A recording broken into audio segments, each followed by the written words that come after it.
Magic mirror on the wall. Who is the fairest of them all? Famed is thy beauty, majesty.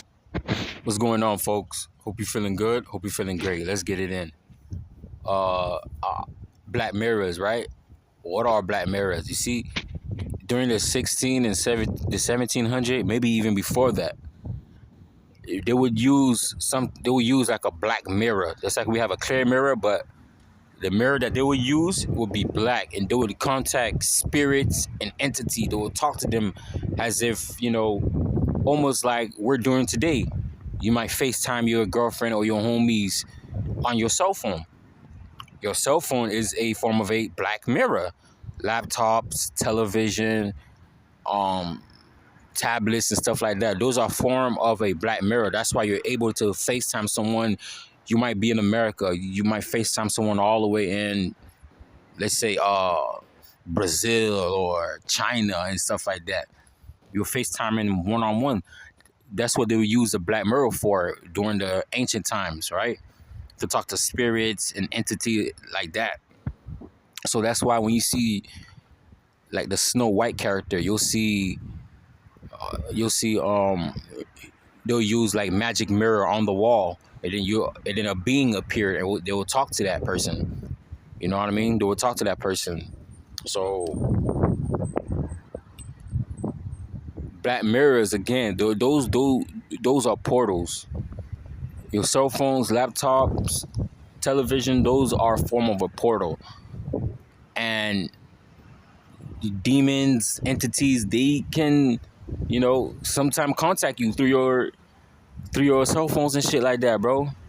And shit like that. And if you go back and watch the movie, there's a movie called The Ring. Right? There's a movie called The Ring. You see a demon or a ghost. She would come out of the television. Like I told you before, the television is what? A form of a black mirror. She would come out of the television. The television is a form of a black mirror. Same thing with the poltergeist. Those spirits and entities that's inside the television that wants to come out. Again, Hollywood doesn't make movies for fun because they know what's up. They put it as entertainment so you guys don't take it seriously. But like I always say, Hollywood got truth in them. There's truth in those movies, man. So yeah, man. And what I wanted to say again,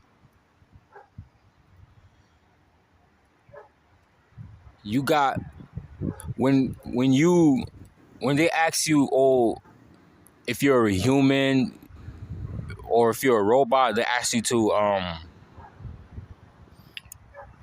match this picture with that picture or match these letters with that letter. They're trying to make sure that you're not a robot or anything. You know why they do that?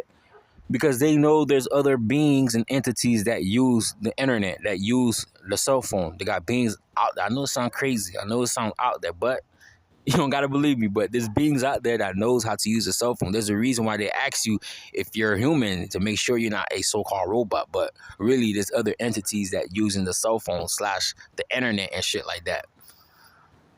You know what I mean? Yo, this shit is deep. It's really deep. And like I said,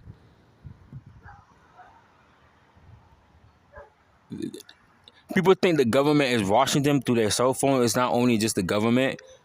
There's other beings from other dimensions. If you got a cell phone, they're watching you. Beings and from the other dimensions are watching you. Again, because the cell phones are portals, bro. And stuff like that. If you go online on YouTube, you could type in ghosts calling people on their cell phones and stuff like that. Could it be fake? It could be. But if you listen to the story, it sounds convincing.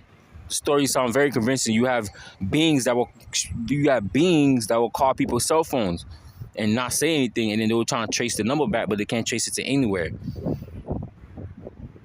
You know what I mean? And stuff like that. Stuff like that happens. So I don't want to keep this video too long. Y'all be good. Y'all stay aware, and I'm out. Magic mirror on the wall. Who is the fairest of them all? Famed is thy beauty, majesty.